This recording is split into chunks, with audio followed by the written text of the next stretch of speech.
Hi guys, welcome to another Monday Mini Talk, where we talk all things Warhammer and other hobby stuff. And boy oh boy, we have a lot of talk to talk about. Last week GW gave us some more goodness from the old world, released the new Legio Y Even Borderless, and had some pretty interesting reveal show. So, without further delay, let's get into the news. We will start with the most boring stuff, which is for me the Legio Imperialis. And this will be very short. I have no relationship whatsoever with the Epic or Aeronautica or Titanicus, so when Games Workshop announced this game I did not really care, and the feeling stayed with me so far. Let me be clear, the game looks fun, I just wished it was not connected with the Horus Heresy. For me, this is just another nail in the coffin of the game, and it should have been a more substantial release for the main Horus Heresy than another game to the same theme. But let me know down in the comments if you'll be getting into it or what are you planning to do with the release. But now we get to the more juicy stuff. Over the weekend we had another reveal show for a lot of game systems, and some were good, some were not so good, and some were just meh. So we start with the 40k, and we had just another Necron, but not just some Necron. We got the new Orican the Diviner, and the model looks good. There is just so much you can do with these Necron releases, but the old model looked really old, so a good upgrade for me. For me, this was just a missed opportunity, because he should come out with the Threats in the Infinite, but let's hope he is still at the horizon. But this was not all for the 40k. We got some Imperium goodness in the shape of the new Dark Angels. And this was quite a surprise, until it wasn't. Because if you don't count the leak the day before, we all thought it was not coming this release, but some other time. Now, the Deathwing Knights are super cool. I like the poses, I love that it is a separate kit, I like the way they beefed up the old, or the Leviathan Terminator kit. But it is sad they came out before the regular Assault Terminators. But where the juices really started to flow was the Asmodai himself, the Master of Repentance. And boy, this is a gorgeous mini. I don't really care for the Dark Angels, but these new sculpts they are getting are really beautiful. So one can only hope the other chapters get the same treatment when the time comes. And that was mostly all as far as the models were concerned. But we got one more tease from the GW in the shape of a roadmap. And, we got 3 more codexes announced. Well, 2 more codexes announced. The third is a mystery, so naturally we are going to talk about this one. GW do this sometimes to build up the hype, for example with the Arcs of Bowman, the Farside book. It was, Ordo Xenos redacted, but this is redacted without any mark, just with the 2-headed eagle, and I have 2 guesses. But first, let's talk about the timing. This is a summer release, and the whole business plan for the GW is always large releases in a certain time frame. Mostly end of the year or summertime. Same with the Leviathan box, or right now, probably with the Dark Angels refresh. So we can guess that this will be pretty huge announcement. Only a large reveal gets this schedule. One could say only an army-wide reveal gets this spot. So my guess would be either new faction or a new range for a race. And the 2 most realistic scenarios are Agents of the Imperium or probably the new Emperor Children. So hold on to something and I'm going to call it. I feel like Adepticon announcement for the Phoenician, Warhammer Day announcement for the whole range, and summer release for the Perfect Legion. Let's see how wrong am I. But that was not our only thing for 40k. We got some news for Kill Team, and this is super exciting, but also super concerning. We got announced the new Nilelord Kill Team. Yes, before the actual Kill Team we are waiting for is out. This is kinda weird. At least the Nilelords look awesome.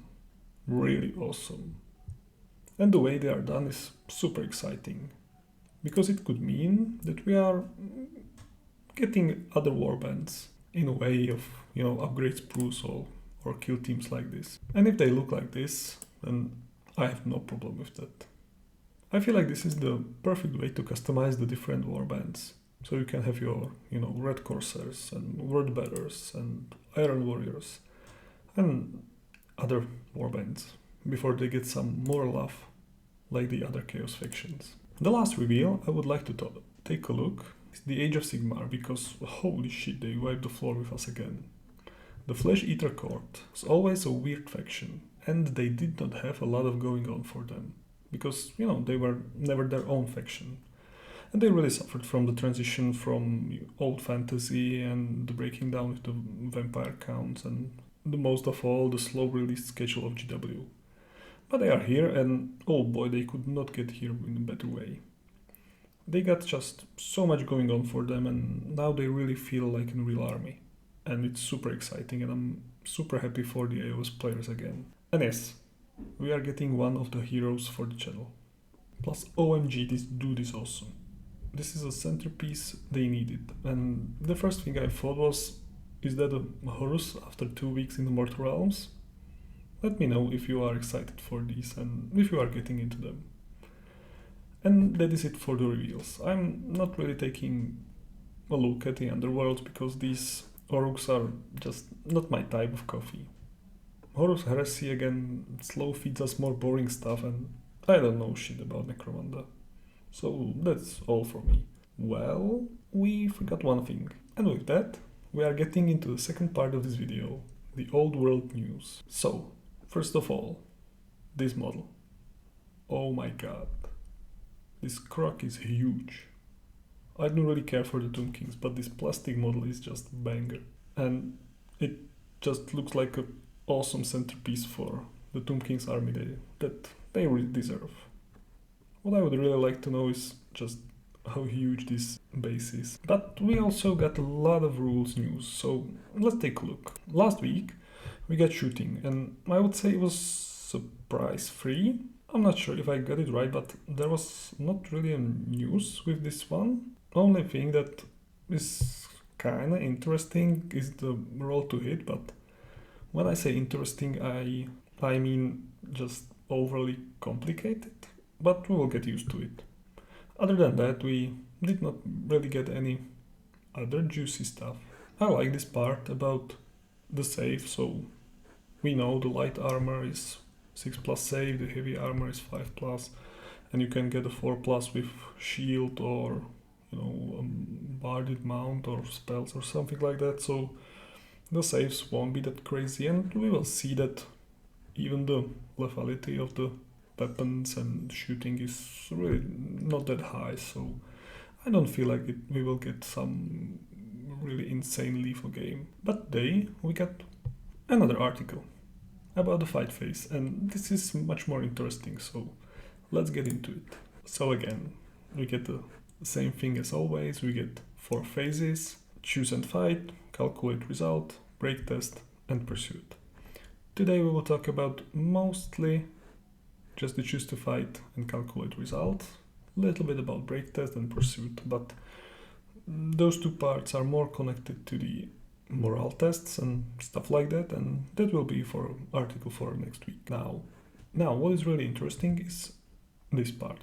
Only a first rank will fight, and it doesn't really matter how wide it gets. So, yes, only exceptions for this this probably means like the spears or halberds or stuff like that. But this really means that the wide ranks will be favorable in the actual combat part. But as we will later see, it actually matters for you to have more ranks behind each other, because that will influence the result of the combat. So it feels like you will have to either have huge units, which okay, or find some actual balance in this. Now this is really interesting. The hit chart, it's a little bit different than the hit in the shooting. In the shooting it was with the ballistic skill, now we have weapon skill, and it works the same way as it did before. You just get your weapon skill, you get your opponent's weapon skill, and you just compare them. Now, it is not the same as you would probably guess. It is not the same chart, like you double, you get 6 up or stuff like that. Now it is more, I would say, flat, or at least the chance to hit is quite high, or at least the baseline for it is really achievable for most parts. So if we take a look, the weapon skill 4 hits everyone on 4 up if the opponent has a weapon skill 4 plus to 8 plus, or 4 to 8. So this is quite a widespread. And I feel like this is, the weapon skill 8 is like the really high for most of the stuff you will see on the table, like for the strongest lords. Now roll to hit is like this, roll to wound is the same. As for the shooting, that is good. So you actually have a chance not to be able to wound someone. Now removing the casualties is the same, and as it was before, everyone that dies basically from the back rank gets removed from the table. But now we get into the calculating results and of the combat, and this feels to me the same as it was back in the day, up to the point the actual result of the fight. So you will get your baseline leadership, and you will have to compare basically the results of the fight with your opponent. So you have the wounds you dealt, you have your ranks, standard, battle standard, if you attacked from the flank or rear, or if you have a high ground, and other bonuses. You add all of these up, and then you compare it with your opponent. Who has the highest wins the combat. Now, if you lose the combat, now what happens next is quite new, and we got a glimpse of it a while back, but now we have it in full. So, if you lose the combat, you have to make a leadership test. Now, you make the leadership test modified by basically the result of the stuff we talked about before, and you have 3 options. You make the test, even, modified, or if you roll a double 1, you give ground. That's new. It used to be that you just stay in the combat. Now you give ground. We will talk about it a little bit later. Now, if your modified roll, which is the one with the with the results, is higher than your leadership, but the natural low is lower. That means the number you rolled is actually lower than your leadership, but you lost so hard that you actually lose the combat. The unit falls back in a good order, and if the natural roll is higher, you just break and flee. Now we have some nice chart with some example. Next part of this process is basically to run them down, and this is what concerns the player that won the combat. So he has 3 choices.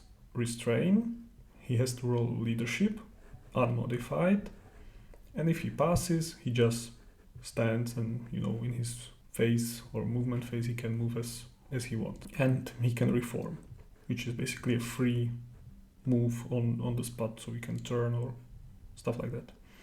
Or he can follow up a unit that gave ground, which means this part.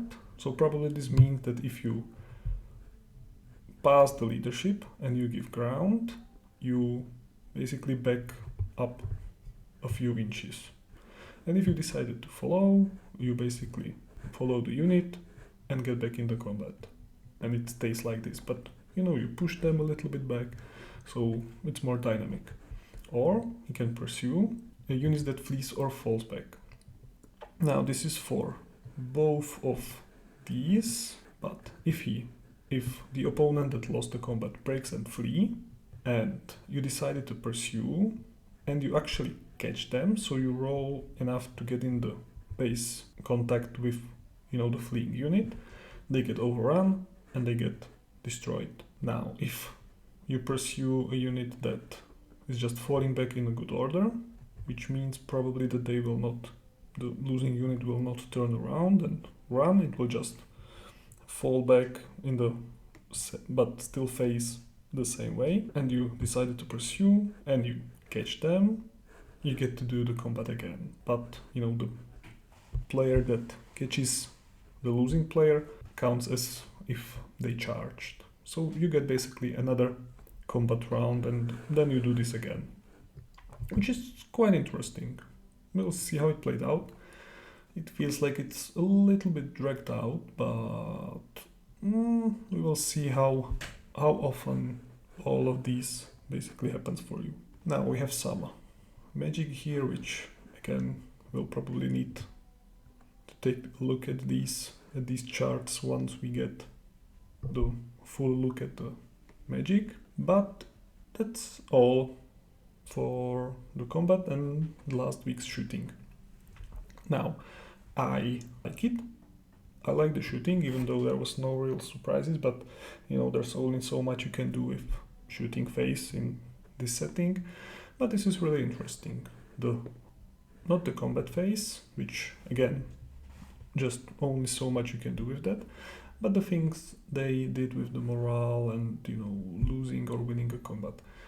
It feels again the same thing as I said last time with the moving phase. It feels more dynamic. It feels more like it actually matters, the movement, and it actually matters with your decision if you follow up, because if you follow up you can get basically into the open and get flanked and destroyed, and the stuff we talked about last week. So yeah, it looks good. It looks actually quite good. Now, next week we get to take a better look at morale and psychology. So fear, terror, hatred. Okay. And we'll probably get a little bit more look at the leadership and stuff like that. So yeah, hopefully we'll get some exciting news and we'll be able to cover them here on the channel. Let me know down below what do you think about this news, or if you are excited about this, and I will see you very, very soon. Bye.